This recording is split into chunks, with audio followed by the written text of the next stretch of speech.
मित्रों, औरत अपनी दो चीजें मरते दम तक अपने पति को कभी नहीं दे सकती हैं, चाहे पति कितना भी जिद करे। मित्रों, चलिए जानते हैं आज के इस वीडियो में। मित्रों, एक समय की बात है, भगवान विष्णु और माता लक्ष्मी क्षीर सागर में शेषनाग के सैया पर विराजमान थे और माता लक्ष्मी भी वहीं बैठी हुई थीं। बैठे बैठे माता लक्ष्मी भगवान विष्णु के पैर दबा रही थीं और कुछ सोच रही थीं। तब भगवान विष्णु पूछते हैं, हे माता लक्ष्मी, आप बहुत चिंतित दिखाई दे रही हैं। तब माता लक्ष्मी कहती हैं, हे प्रभु, मेरे मन में दो प्रश्न उठ रहे हैं। मैं चाहती हूं कि आप मेरे प्रश्नों का उत्तर दें। भगवान विष्णु कहते हैं, हे माता लक्ष्मी, आपके मन में जो भी प्रश्न उठ रहे हैं, आप निश्चिंत होकर मुझे बताएं। मैं आपके प्रश्नों का उत्तर देने का प्रयास करूंगा। तब माता लक्ष्मी कहती हैं, स्वामी, मेरा पहला प्रश्न है कि कौन सा काम पत्नी अपने पति से पहले करना चाहती है, और मेरा दूसरा प्रश्न है कि कौन सी चीज औरत अपने पति को मरते दम तक नहीं देती, चाहे औरत को कितना भी खुश कर लो। माता लक्ष्मी कहती हैं, स्वामी, देखा जाए तो विवाह के बाद औरत अपने पति को पूर्ण रूप से समर्पित हो जाती है और उसकी हर चीज पर पति का अधिकार होता है, जैसे पति की हर चीज पर उसकी पत्नी का अधिकार होता है। स्वामी, आप मुझे इन दोनों प्रश्नों के उत्तर देकर संतुष्ट करें, क्योंकि मैं इन उत्तरों को आपके मुख से सुनना चाहती हूं। भगवान विष्णु कहते हैं, देवी, तुम इन दोनों प्रश्नों के उत्तर जानना चाहती हो तो तुम्हें एक छोटी सी कहानी सुनानी पड़ेगी, जिससे तुम्हें दोनों प्रश्नों के उत्तर मिल जाएंगे। माता लक्ष्मी कहती हैं, प्रभु, आप कहानी सुनाएं, मैं पूरे मन से सुनूंगी। मित्रों, आप भी इस कहानी को ध्यान से सुने, क्योंकि आधा अधूरा ज्ञान बहुत घातक होता है। सुनो देवी, एक बड़ी ही सुंदर नगरी थी। उस नगरी का राजा बड़ा ही धर्मात्मा था। वहां की प्रजा को राजा अपनी संतान की तरह प्यार करता था और चारों तरफ खुशहाली ही खुशहाली थी। उस राजा का एक बेटा था जिसका विवाह होने वाला था, इसलिए राजा के महल को और सारी नगरी को बहुत ही अच्छे तरीके से सजाया जा रहा था। राजकुमार का विवाह जिस राजकुमारी से होने वाला था, वह बहुत ही रूपवती थी।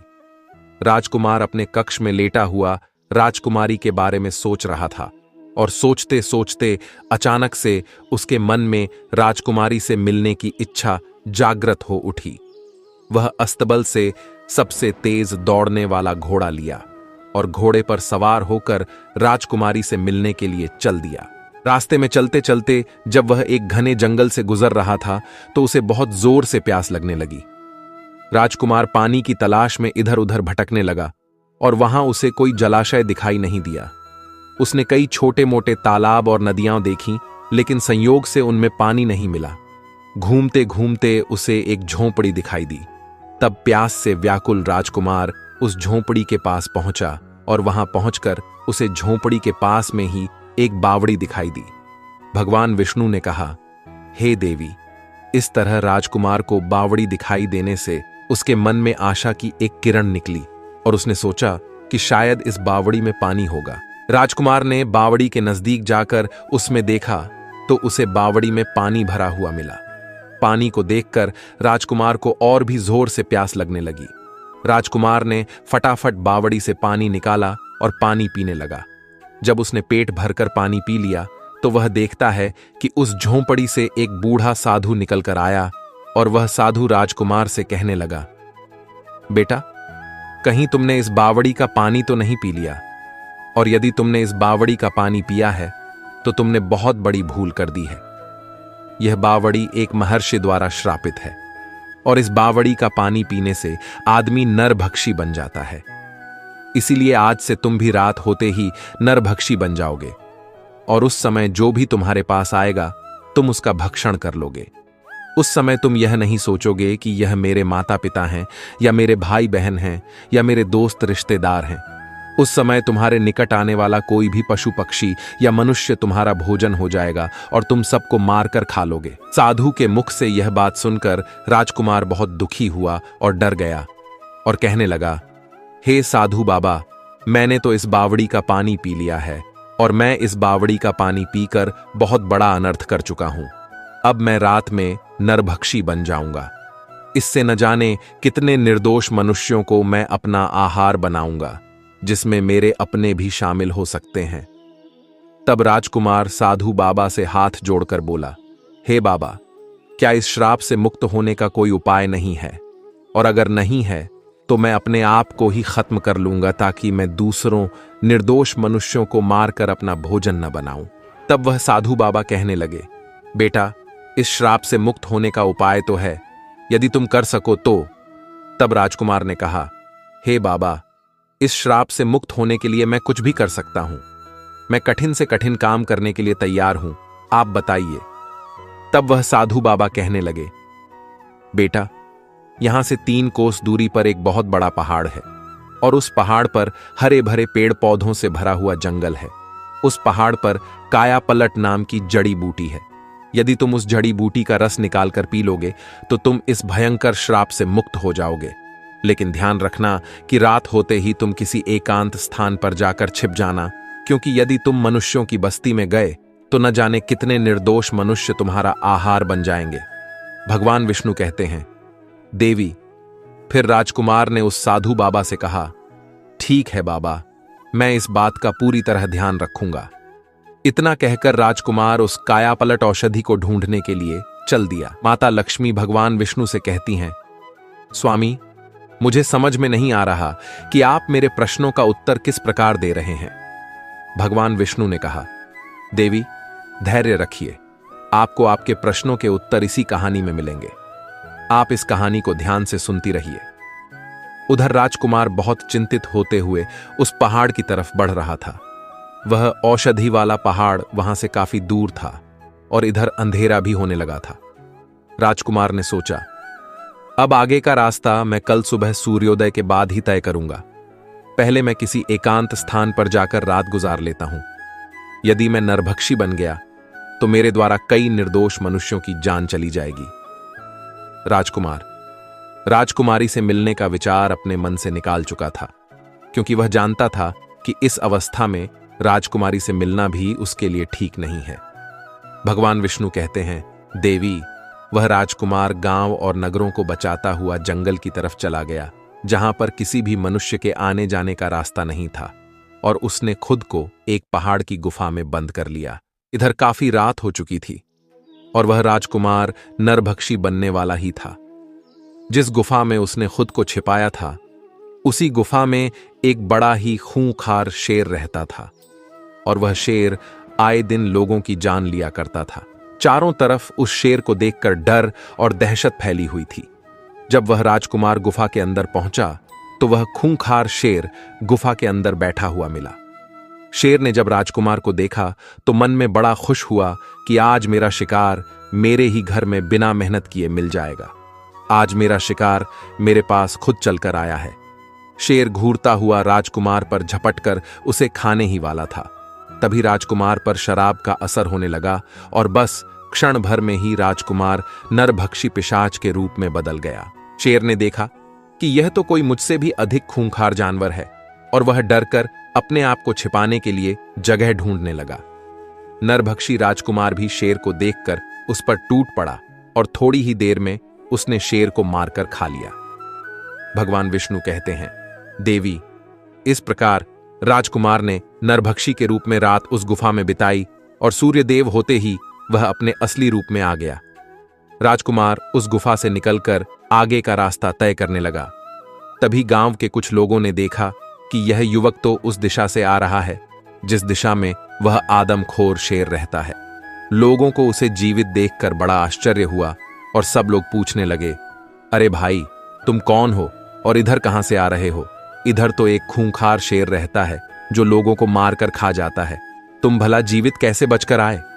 तब राजकुमार ने बताया, अरे भाई, मुझे किसी बात का डर नहीं लगता है।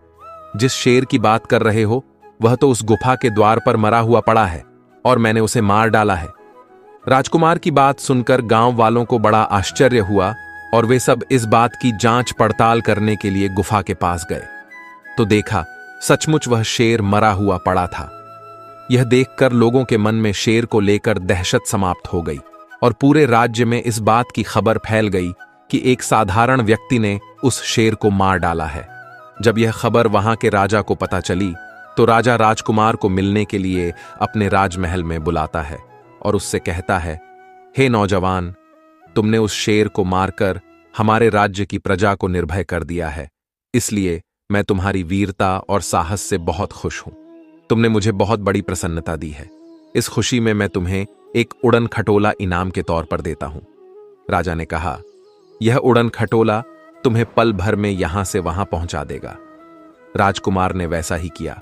वह उस उड़न खटोले पर सवार होकर उस पहाड़ पर जा पहुंचा। वहां पहुंचकर उसने देखा कि वहां कायापलट नाम की अनेक जड़ी बूटियां चमक रही थीं, जो बार बार अपना रूप बदल रही थीं। साधु बाबा ने उसे पहले ही बता दिया था कि जो बूटी अपना रंग रूप बदलते दिखाई दे, उसी का रस निकालकर पी लेना। राजकुमार ने बिना समय गंवाए उस जड़ी बूटी का रस निकालकर पी लिया, क्योंकि उधर शाम होने वाली थी। राजकुमार अब निरोगी हो चुका था। अब राजकुमार ने क्या किया कि वह उस उड़न खटोले पर बैठकर अपनी राजकुमारी के नगर को चला गया।